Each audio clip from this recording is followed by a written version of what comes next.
Hey, welcome to 10X Your Team with Cam and Otis. We're a father-son leadership podcast where we talk with other lifelong learners about making an impact and solving big problems. And you know what I just noticed? Actually, I noticed it the last show we were on. As I get through about that second line in the intro, and I take my hand off the desk and I put it in my pocket. How weird is that? It's like that's not written in the script, folks. Mm-hmm. It just happens. Just comes it's natural. Like, I got to put my hand in my pocket now. You know what it is? I was telling somebody, heck, I think it was you and I talking yesterday on our ops call. A little behind the scenes discussion, folks. Yes, sir. I said we were talking about recording videos Mm-hmm. and how, and we even talked about it in the green room just a minute ago, how for me, first take always feels better than anything else I do, to include when I do a script. When I read a script, and I've done it, I've done a handful of videos, folks. You may not, but I'd be willing to bet if you go back and watch all the videos that I've done, you could find the 5% where I've read a script. And I bet you that's why I put my hand in my pocket, because I try to stay in the zone on that intro, because you know me, if I'm not reading that intro, I might kind of like we're doing right now. Might Yes, sir. veer left or right. I was going to add, talking about intros and outros, because I do our outros. If this is your first episode of the show, spoiler alert, I do the outros later on. But the funny thing I realized when we're talking about weird quirks is I realize I don't even really read the outro anymore. I just stare at it. I don't think I'm reading anymore. But I think if I look away, I'm going to mess it up. But I realize my eyes aren't moving with the words I'm saying. I just stare right there, and it comes to me naturally. So that's a weird little speech pattern I've developed. Well, you know what else that's really a skill set if you think about it. Isn't that the way you're supposed to speed read? You're supposed to look at the page, like in the center of the page, and absorb all the words on the page. Somebody told I was me thinking more along the lines like a focus point, like you're looking at something and it helps you to focus to stare at one thing, and then the mind just works. Well, I mean, To if you put talk it about very scientifically. talk about shooting, and I was shooting a couple of weeks ago when I was out in Carolina with the Glock dealer, and they had these really awesome red dot, heads up red dot on top of the. We were shooting Glock 19s 9mm, and it took a minute to get used to, because my whole life I've been a front post guy, but doing that red dot, once you start to get used to it, and you bring the red dot into the picture of the target, and it's like boom, boom, and yeah. So when you think about that and focusing, that what do I need to hit, what do I need to do, and I've been thinking. So, folks, when this comes out, it will have already happened, and I'm sure it will be an amazing event. My good friend Rob Raymond, the CEO and founder of Achieve Systems, shout out to him and that group of folks. Rob is running the Achieve University this week, later in the week, and I'm gonna give a little bit of talk about leadership. It's actually, I think I'm like the pre-lunch guy, right? So I'm going to make sure I eat before I go, so I'm nice and full, and everybody else can be hungry while they listen to me. Also means you better hit that 14-minute mark. Don't be going over 15. That's right. They'll be watching the clock. I know I would be if the roles were reversed. I'd be like, damn, I'm hungry. But one of the things that we always talk about on the show, and one I'm going to share about this later this week, is leadership. And I've talked with a few people, and I've been talking leadership. We've been talking leadership for on this show coming up on 5 years. But I've been talking about it even longer than that in many different capacities throughout my various roles and careers. And I had a little bit of a moment of clarity this week, because everybody struggles in life and in business. And there's this gap, this problem set that I see this as a solution that nobody talks about, and that's leadership. Because if it doesn't matter what kind of plan you have, it doesn't matter how big or how talented your team is. What matters is how you lead them, because you can take a bunch of people and put them into a group, and if nobody is leading them, they're not going to get anything done as a group. They'll just be a bunch of people. Take it even one step back, or maybe it's I guess it's a one giant leap back into the personal aspect of it. If you aren't leading yourself, how can you lead others? If you aren't leading yourself to do what you say you want to do, to accomplish what you want to accomplish, what you say you want to accomplish, then you're not going to get anything done. It doesn't matter. It doesn't matter what you have, who's around you. You know, it's the fundamental, the secret to success, the easy button to growing your business and making your life better is just leadership. It all comes down to it. You know, believe it or not, I'm going to take this to rugby. But, you know, it reminds me of a lot. And I don't remember if this was something was part of your coaching philosophy, or with John Patterson, or shoot, it might have been Angus. It might have been something I came up with on my own a little bit. But well, it definitely wasn't Angus. Definitely not Angus. Just making fun of you, Angus. But the idea that when you look at defense, especially in rugby, that there's all these different aspects, you know, your alignment, your width, how much line speed you bring, nomination, you know, once you get into more complicated stuff, there's a lot more that goes into it than that. But what I always wind up saying, and I find myself saying this a lot, is that launch or line speed cures all. That it's like, really, when it gets down to it, you can be messed up in a few different things, but if you just bring crazy line speed, if you just go get in their face, you can cover a lot of your bases that way. And when you look at that from the coaching perspective in rugby, is line speed the only thing you need, Dad? Well, of course not. You still need to be able to tackle. You still need to have alignment. You still need to have communication, nomination, all those different aspects of it. But it does really cure a lot of those things when you mess them up. And I think leadership is a lot like that, where it's like, do you just need leadership? Well, no, you should have some strategy. You should have some planning. You should have, you know, your operations sorted out. You should have all these different things. But if you have high quality leadership and you have other systems that aren't quite working, your leaders can kind of cover those gaps. And your leadership can really cure a lot of what's going on inside of your team in that way. I think, Dad, you said this in your Achieve Talk, which is now on YouTube. Go, folks, watch that. Awesome job on that, Dad. But you make this comment about how a great leader can kind of cure a crappy team, and then a crappy leader can pull down a really good team. And I think that's really what it is. Take it to the line speed example. You bring a lot of line speed, you can solve a lot of problems. If you don't bring any line speed, it doesn't matter how good your nomination is, your alignment is, you're going to get burnt through, you're going to get run over. And so your leadership is that kind of thing that really touches all of these different areas. And I think that's why it's so important to focus on leadership, like you're saying. Yeah.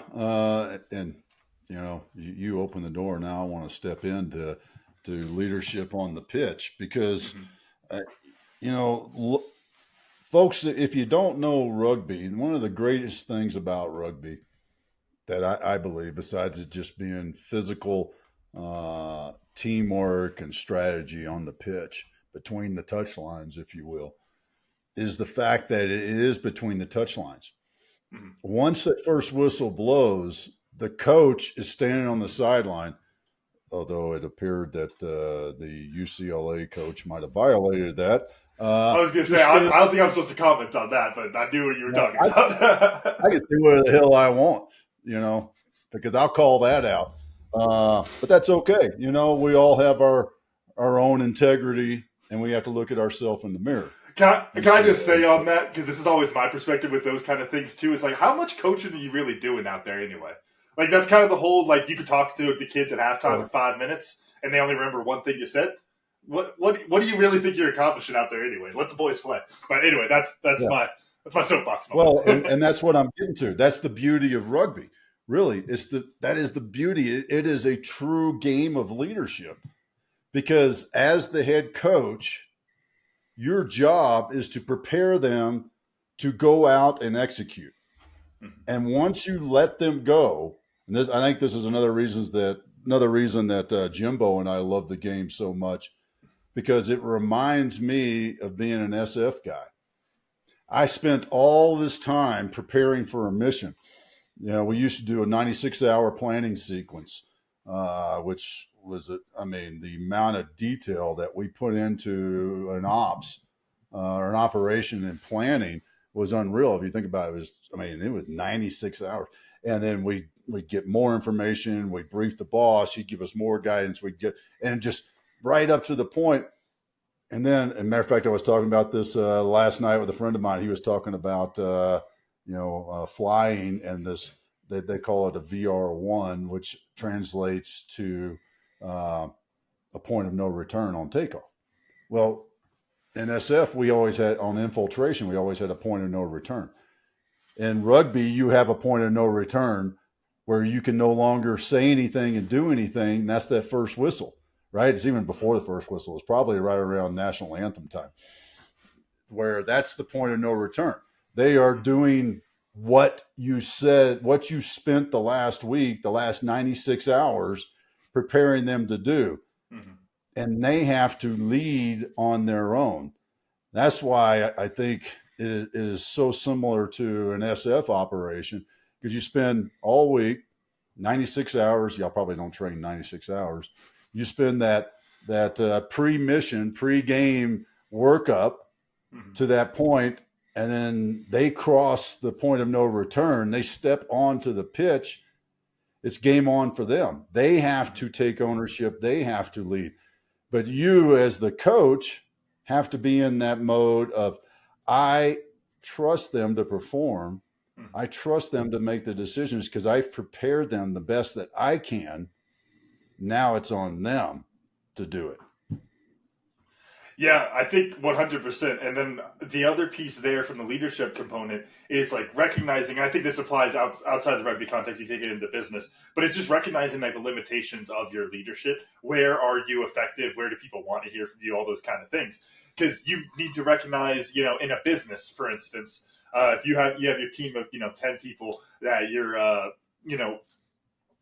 that you're leading. Sorry, I lost my train of thought there for a second. But you have your team of 10 people that you're leading. As you go through that, you might look at it and you're like, well, Camden's just down the hall. I can go mess with him. I can go check on him. I can go check on all these things. And you can start to naturally kind of micromanage. That's, like you said, that's a beautiful thing about rugby is you can't.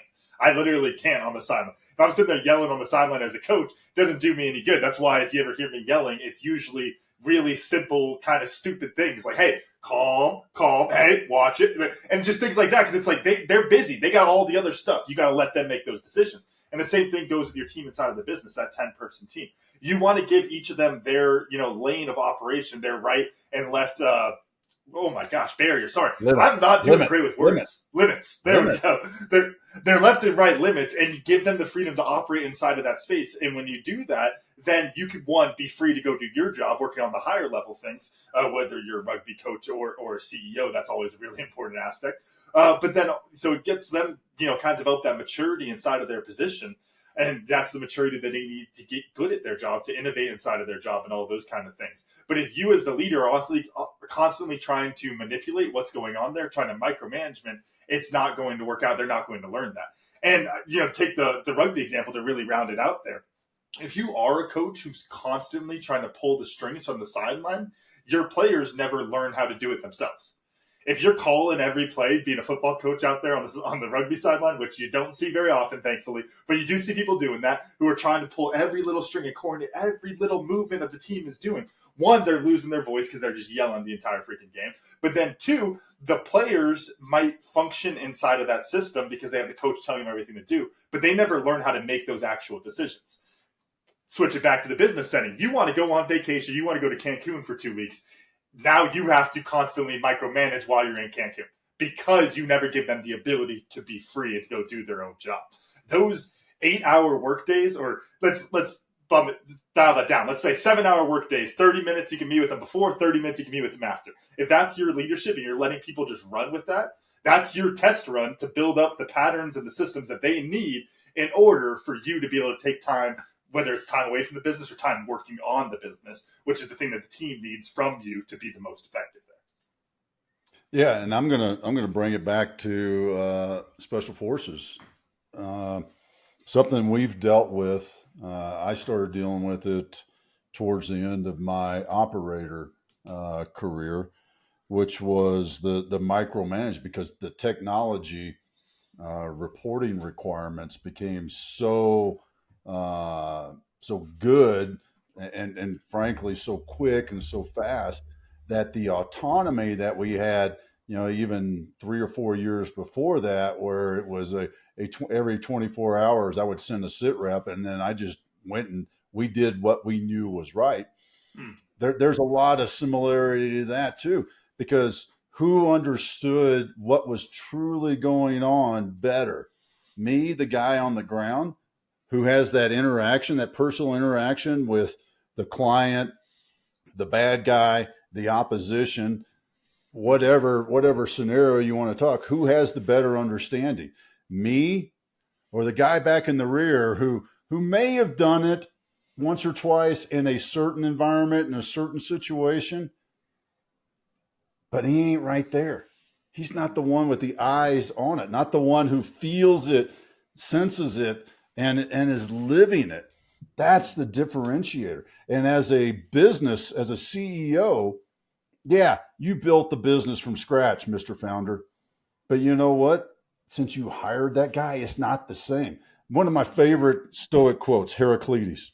Man, I love this one. That's probably the reason I remember this one all the time, because it hits so much in so many different ways, is that no man can step in the same river twice, because he is no longer the same man and it is no longer the same river, which means just because you did it this way last week before you hired the guy doesn't mean it's the same as it is with him doing it now.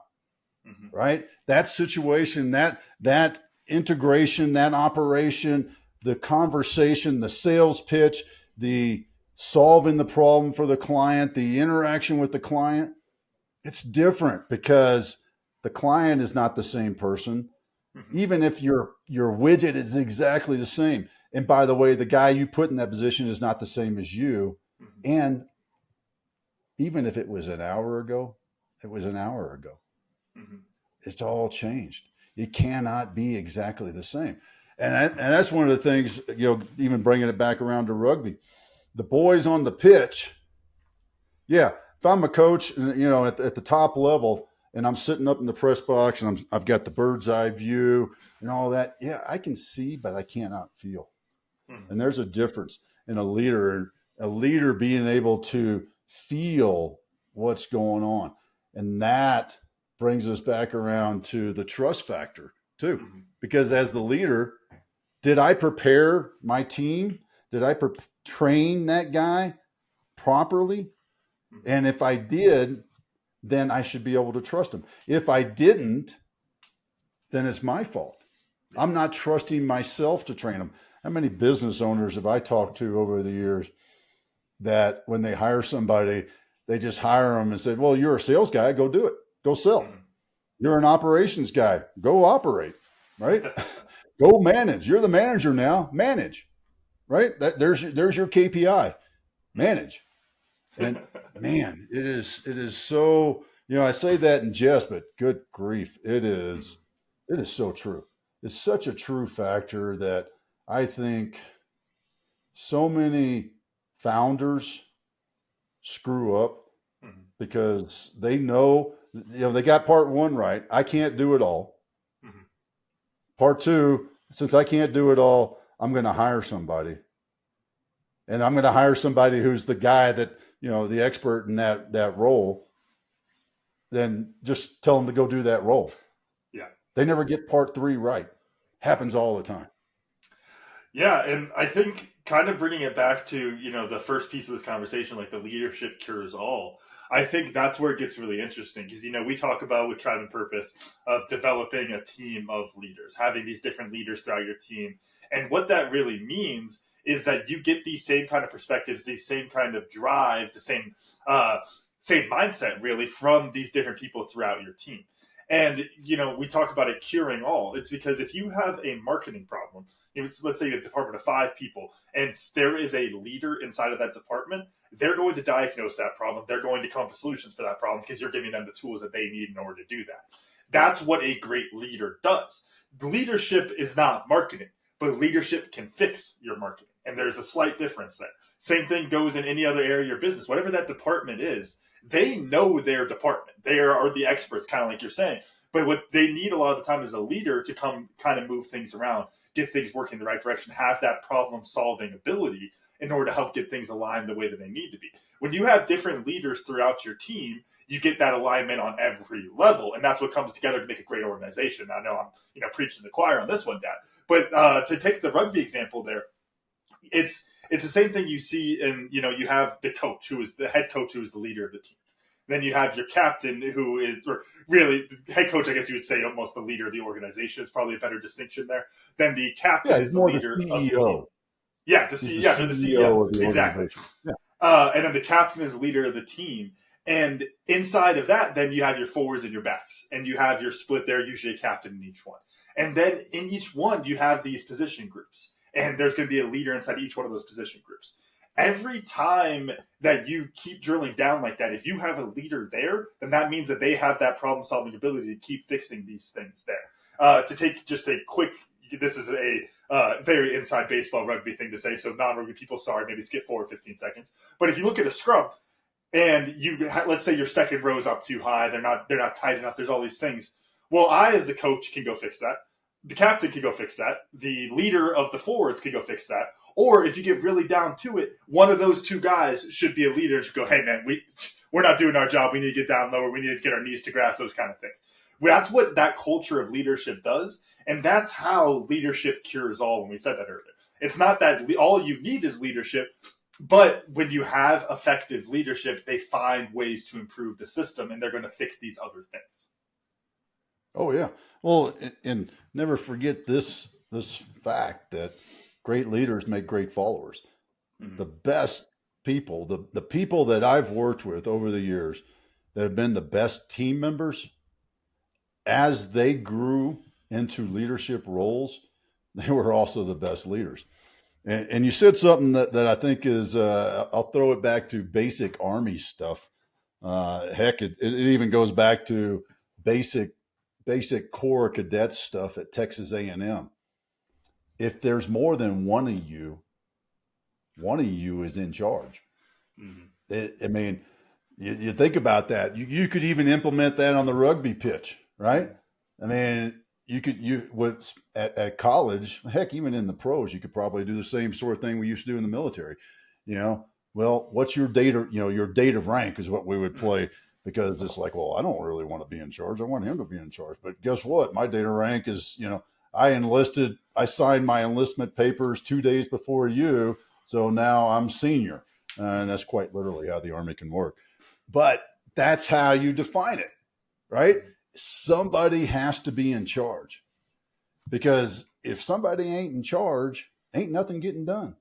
People are standing around looking at each other going, you ever been here's a great example. You ever been like in an accident scene, or something? I know you've been in an accident, but like some, and I've seen this too, some unplanned emergency type of event, and watch how people stand around and wait for somebody to take charge. Yeah. We thrive. We or not thrive. We crave leaders. Human beings crave somebody to be in charge. And the beauty of it is when nobody's in charge, you can take charge. And when you are in charge, take charge. And when you're not in charge, follow. Be the damn follower on the team. That right there is what human nature drives us to do. Mhm. There are some people that will, hands on the hips and start doing they're showboating. Mhm.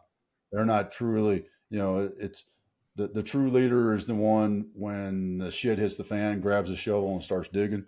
That's what you want to look for, and that's what you want to model it after.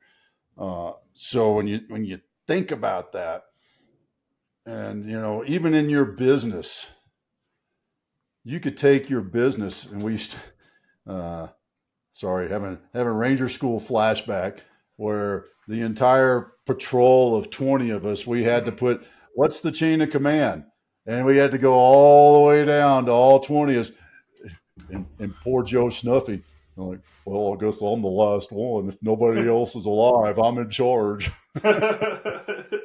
But if you think about that, you could do that on the pitch. Oh yeah, your boys could do that on the pitch. Oh crap, where's Jack? Is Jack? Oh crap, Jack's way back over there. What do we do now? We got to get over here.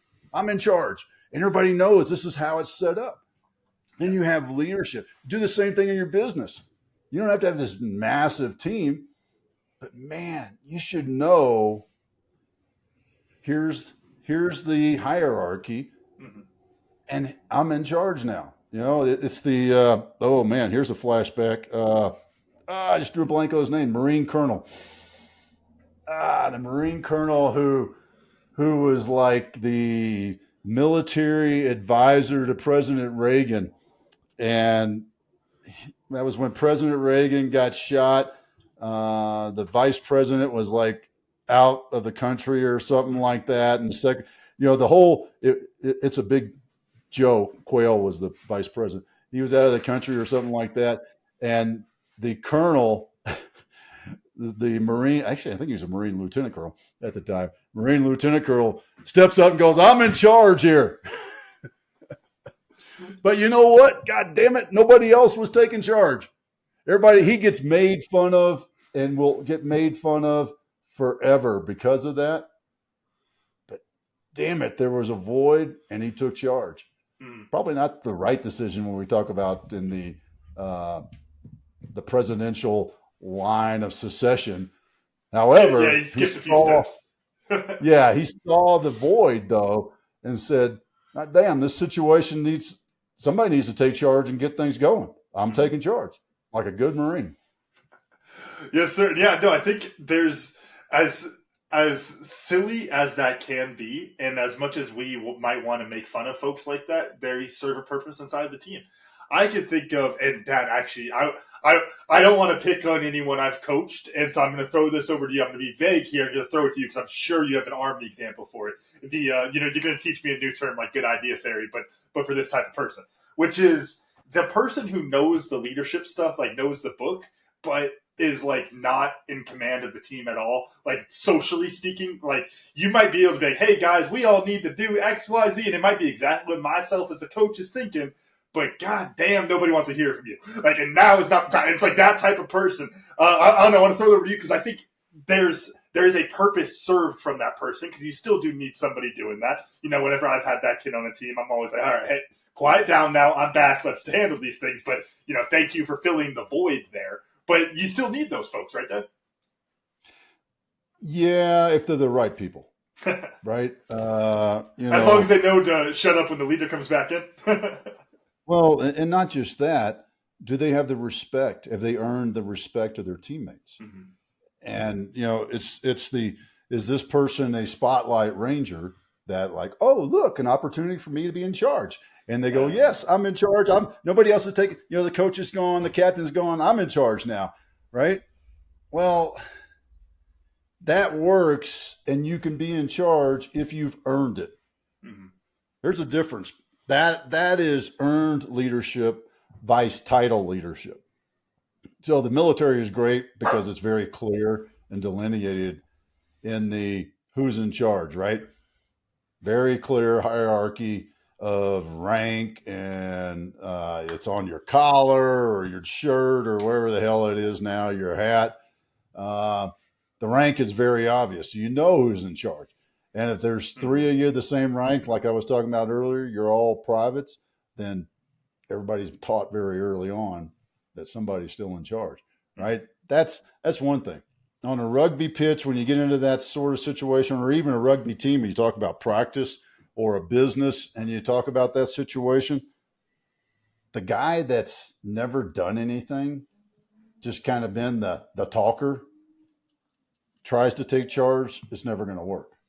Whenever the talker tries to take charge and like take that's like the crown getting passed down, the lineage in a monarchy sort of passed down, where it's like, well, that son of a bitch didn't earn anything, he was born into it, right? It's kind of that sort of thing.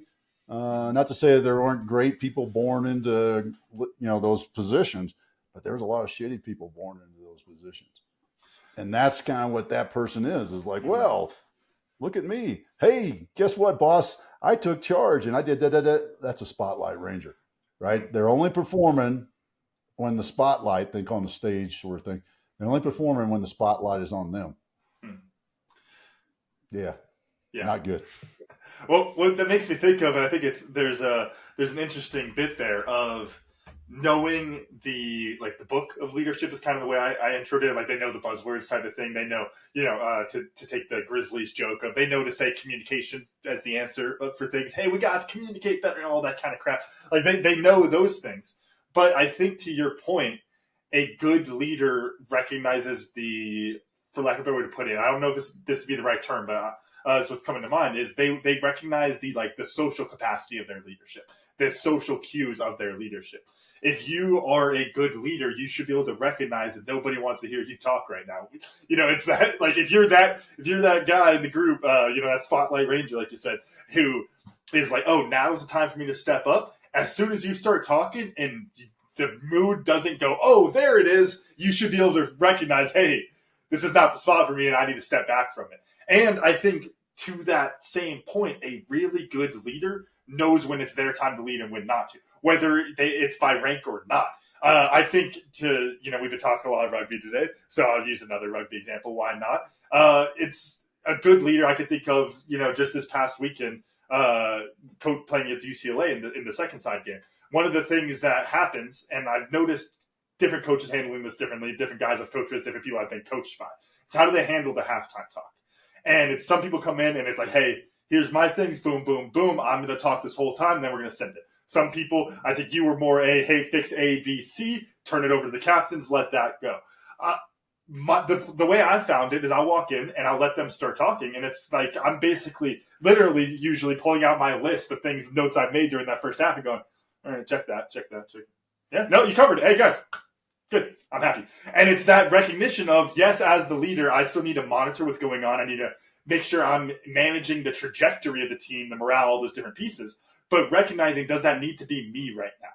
Going back to the spotlight ranger, the opposite of that is the person who has all of the leadership skills, all of those social skills, and goes, nobody wants to hear from me on this, but Otis is going, and everyone's listening to Otis, and so maybe I soft push the right thing to Otis. And it's like, you can kind of find ways to manage the direction a little bit more without just going and trying to rip up things completely. Always makes me think of, gosh, you can't go 5 episodes without mentioning this, but Scotty talking about the idea of you can't just rage against the machine that you are inside of. That's what bad leadership is there. It's you going in and being like, well, I know better. It's shit, no, you don't. You don't know better than all this. You don't understand how the system works. You want to completely rip out the system rather than trying to fix it while you're in. It's like there's so many things that can be wrong with that, but that's just having that ineptitude of your leadership skill. And just one last piece on that before I throw it over to you, Dex. I know we're wrapping up here, but is the people who do that, and I can't think of the name. There's a name of this curve or drop-off point or whatever. You'll know what I'm talking about, but it's the idea that as you learn something, you kind of reach this point where it's like, oh, I know everything. And then you learn a little bit more and you drop off and you're like, I don't know anything. The people, the spotlight ranger, those guys in the rugby team, whatever your situation is, those crappy leaders, they're the ones who are right up here.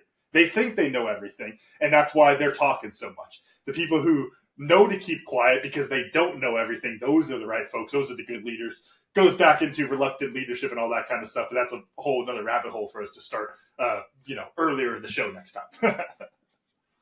Yeah, I think that's speaking of learn what you learned. That's a great point because you can read the books, and this goes in all aspects of life. That's one of my dings on several education systems that exist without pointing any university specific professors out or leadership people out that they've read all the books and they're damn good at summarizing and selling the books. Mm-hmm. Throw them into a shithole and have them lead people out of it. Mm-hmm. Well, they probably couldn't lead themselves out of a paper bag. One of my favorite things. Well, I've never found a paper bag that big. To hit a callback to our last family episode talking about transformational leadership. Well, when you're the leader and you're surrounded by shit, you're in the shit. Well, you got to find some shit to deal with, right? Find that work, and those folks don't do that, do they? They don't know how to find shit. And for me, I love the launch and line speed cures it because here's another little thing to tie rugby back to military. Mm-hmm. Is one of the things we used to always say in the Rangers, speed is security. So exact same thing. If your defensive line is very fast, that's higher security on your defensive line. And in the Rangers, we used to say, Rangers school, and don't misunderstand me, folks, I was never in the Ranger Regiment. We used to say speed is security, which meant if we were running, the bad guy couldn't find us because we were outrunning them through the woods, right? We didn't have to be. Speed is security. Yeah, that philosophy always, that was what we'd say, but it never was really that accurate. But there's some truth to it also, as you pointed out in rugby. Yes, sir. So Camden, what'd you learn? Yeah, I like the, honestly, Spotlight Ranger is one of those I feel like you've thrown around before and I've kind of thought about as like the person who likes the spotlight. But until we were talking about that leadership example of there's the leadership vacuum and you have the guy who steps up just because there's the vacuum, not because he's necessarily a good leader, not because the team needs it, but just for ego. That's a way I hadn't really thought about that before. So now next time we have Scotty on or others, Scott Kinder and all these guys, when you guys say Spotlight Ranger, instead of just smiling and nodding and thinking I now know at a deeper level. So that's always a good thing. We talk about what did I learn, always being lifelong learners, all that. Well, sometimes you can learn things deeper, just like we were talking about, right? Yep. I was talking about that last night too. My meeting, when the student is ready, the teacher will appear. Mm-hmm. And speaking of teaching, one of the great things that I think we've developed here to support our purpose of creating a legacy of leaders is our leadership development system. Mm-hmm. And between the leadership development system and folks, if you haven't been to 10xyourteam.net, go to 10xyourteam.net and you'll see our leadership development system. And I love the way Camden has broken this stuff out. That is a done with you development system. Then you have the podcast, do it yourself. So you listen to us talk and our guests talk and you learn about leadership and business that way. And you implement those lessons. So that's number 2. It's right smack dab in the middle. Then number 3 on the right-hand side is done for you.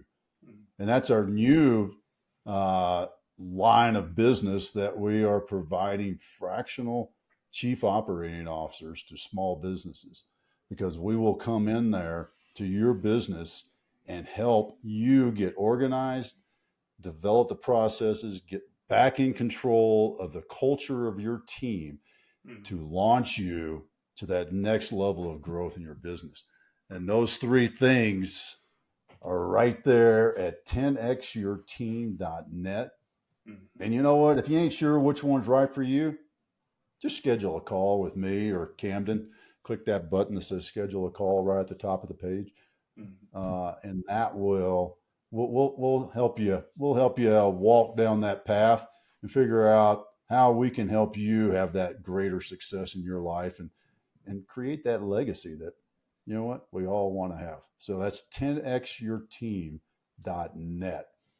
I want to add quickly before you throw it to me, so I cut it off there, so we're okay. But no, just like we were talking about it all show, the rugby comparison there. If you want to think about what we were saying of being able to do the big picture stuff for your team as the head coach being the CEO of the team, and you still need that leadership there. It's like bringing in the assistant coach who can run a drill for you while you go watch things that are happening. If you're running the drill and you're in the meat of it, you're not going to see all of these things. That's one of the things we're doing here with U of A Rugby, which is great. I'm reffing a scrimmage, so Coach Duffy can go and watch the chess pieces moving, as I always like to put it. If you don't see the chess pieces moving in your business, that's a problem. That's your job as CEO, is to be moving those chess pieces. You can't get so locked in on individual areas that you don't see the chessboard. And so that's what a fractional CEO does for you, is lets you step back and see that whole chessboard for your business. Perfect. Camden, run us out. All right. Thank you all for listening to today's episode of 10X Your Team with Camden and Otis. Remember, you can watch full episodes of the show on YouTube at 10X Your Team. And if you enjoyed today's episode, please make sure to pass along to other lifelong learners in your tribe so that they can enjoy it too. Follow us on Facebook, Instagram, and LinkedIn. As always, the full archive of episodes is available at www.10xyourteam.net. Thanks again, and we'll see you all next time.